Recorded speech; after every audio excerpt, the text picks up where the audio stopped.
पहाड़ों की छाया में बसा हुआ गांव, जहां समय जैसे रुका हुआ सा था। लोग साधारण जीवन जीते थे, खेती बाड़ी करते थे, मंदिरों में पूजा पाठ करते थे। लेकिन इस साधारण जीवन में एक रहस्य छिपा हुआ था, एक रहस्य जो गांव वालों के बीच सदियों से पीढ़ी दर पीढ़ी गुजरता आ रहा था। गांव के किनारे जंगल में एक गुफा थी। कहा जाता था कि उस गुफा में एक अघोरी साधना करता है। अघोरी, जिसे लोग भूत प्रेत मानते थे, एक रहस्यमयी व्यक्ति था। कोई नहीं जानता था कि वो कौन है, कहां से आया है और क्या करता है। गांव वाले उस गुफा से दूर रहते थे, उस रास्ते से जाने से डरते थे।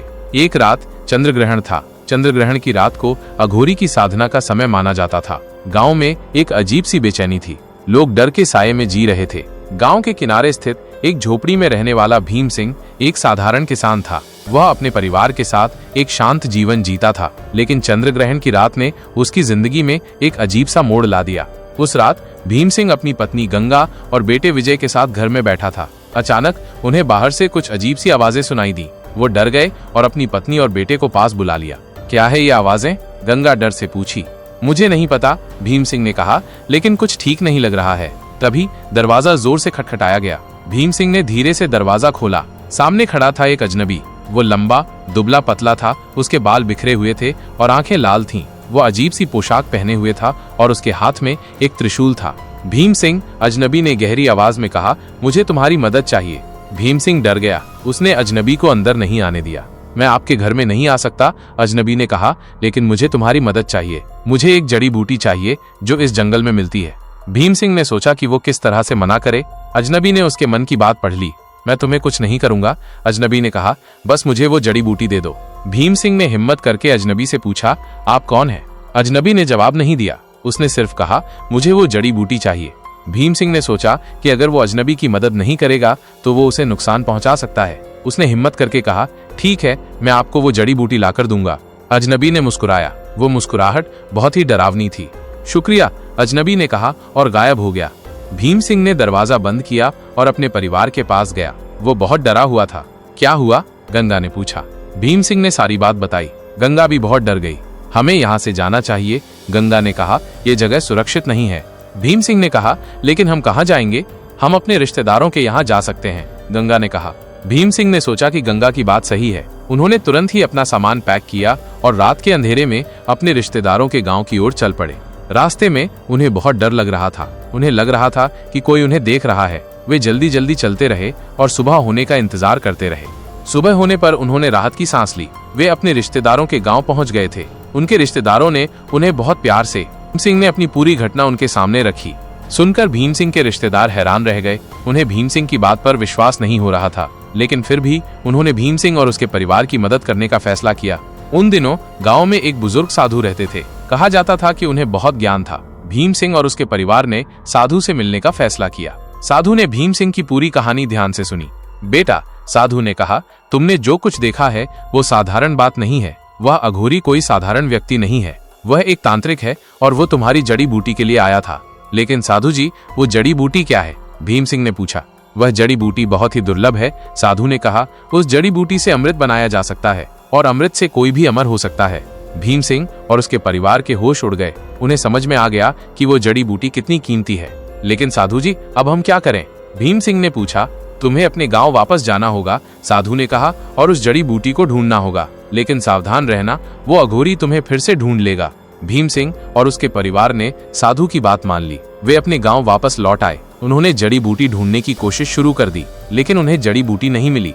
एक रात जब भीम सिंह अपनी झोपड़ी में सो रहा था तो उसे अचानक लगा कि कोई उसके कमरे में है। उसने धीरे से अपनी आंखें खोली। सामने खड़ा था वो अघोरी। तुमने वो जड़ी बूटी नहीं ढूंढी? अघोरी ने पूछा। भीम सिंह डर गया। उसने कुछ नहीं कहा।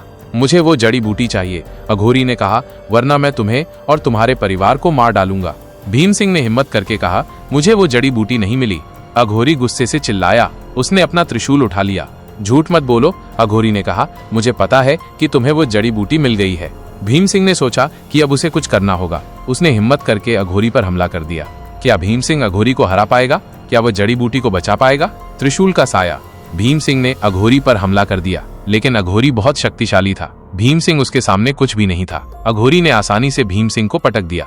भीम सिंह जमीन पर गिर गया। वो दर्द से करा रहा था। अघोरी ने अपना त्रिशूल उठाया और भीम सिंह की ओर बढ़ा। भीम सिंह की पत्नी गंगा और बेटा विजय डर से चीखने लगे। तभी अचानक एक आवाज आई, रुको।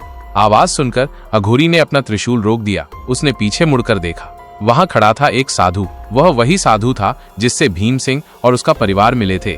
तुम कौन हो? अघोरी ने पूछा। मैं एक साधु हूँ, साधु ने कहा, और मैं तुम्हें रोकने आया हूँ। अघोरी ने हंसकर कहा, तुम मुझे रोक सकते हो? मैं बहुत शक्तिशाली हूँ। साधु ने कहा, शक्ति का माप केवल बल नहीं होता है, ज्ञान भी शक्ति है। अघोरी ने साधु को हल्के से मुस्कुराया। उसने कहा, तुम्हें क्या लगता है कि तुम मुझे हरा सकते हो? साधु ने कहा, मैं तुम्हें हराने नहीं आया हूँ, मैं तुम्हें समझाने आया हूँ। अघोरी ने कहा, मुझे समझाने की जरूरत नहीं है, मुझे वो जड़ी बूटी चाहिए। साधु ने कहा, जड़ी बूटी का उपयोग करके तुम अमर नहीं हो सकते। अघोरी ने कहा, मैं जानता हूँ कि तुम क्या सोच रहे हो, लेकिन मैं जानता हूँ कि कैसे जड़ी बूटी का उपयोग करना है। साधु ने कहा, तुम गलत रास्ते पर चल रहे हो। अमरता का रास्ता मोक्ष है, नहीं कि जड़ी बूटी। अघोरी ने कहा, मोक्ष? वो सब बकवास है, मैं केवल अपने जीवन का आनंद लेना चाहता हूँ। साधु ने कहा, लेकिन तुम अपने जीवन का आनंद कैसे ले सकते हो जब तुम दूसरों को दुख दे रहे हो? अघोरी ने कहा, मैं किसी को दुख नहीं दे रहा हूँ, मैं सिर्फ अपने लिए जी रहा हूँ। साधु ने कहा, लेकिन तुम दूसरों को दुख पहुंचा रहे हो। तुम भीम सिंह और उसके परिवार को डरा रहे हो, तुम इस पूरे गांव को डरा रहे हो। अघोरी ने कहा, मुझे इससे कोई फर्क नहीं पड़ता। साधु ने कहा, तुम्हें गलत फहमी है, तुम अपने लिए नहीं जी रहे हो, तुम अपने अहंकार के लिए जी रहे हो। अघोरी ने साधु की बातों को ध्यान से सुना। उसने सोचा कि साधु की बातों में कुछ सच्चाई है। साधु ने आगे कहा, तुमने बहुत गलत काम किया है, लेकिन अभी भी समय है, तुम अपने रास्ते बदल सकते हो। अघोरी ने साधु को देखा। उसने सोचा कि साधु सही कह रहा है, वह अपने रास्ते पर चलकर कहीं नहीं पहुंच सकता। अघोरी ने अपना त्रिशूल जमीन पर रख दिया। उसने साधु से कहा, तुम सही हो, मैं गलत रास्ते पर चल रहा था।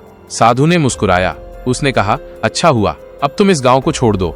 अघोरी ने कहा, मैं जा रहा हूँ, लेकिन मैं जड़ी बूटी नहीं लूंगा। साधु ने कहा, अच्छा किया।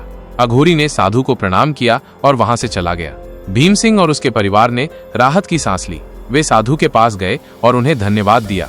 साधु ने कहा, तुम लोग भी अपने जीवन में सही रास्ता चुनो, दूसरों का दुख मत दो। भीम सिंह और उसके परिवार ने साधु की बातों को ध्यान से सुना। उन्होंने साधु को प्रणाम किया और अपने घर लौट गए। उस दिन के बाद गांव में शांति वापस आ गई। लोग खुशी खुशी रहने लगे। भीम सिंह और उसके परिवार ने भी अपना जीवन खुशी खुशी जीना शुरू कर दिया। इस कहानी में हमने देखा कि कैसे अहंकार और गलत रास्ते पर चलना किसी को भी बर्बाद कर सकता है, लेकिन सही समय पर सही मार्गदर्शन मिलने से कोई भी व्यक्ति अपने जीवन को बदल सकता है। इस कहानी में कुछ तत्व काल्पनिक हैं। अंधविश्वास को बढ़ावा देने का कोई इरादा नहीं है। अंत में मैं आप सभी को शुभकामनाएं देता हूं। उम्मीद है कि आपको ये कहानी पसंद आई होगी। हमारे चैनल को सब्सक्राइब करके हमारे साथ जुड़ें। वीडियो को लाइक और शेयर करके हमें सपोर्ट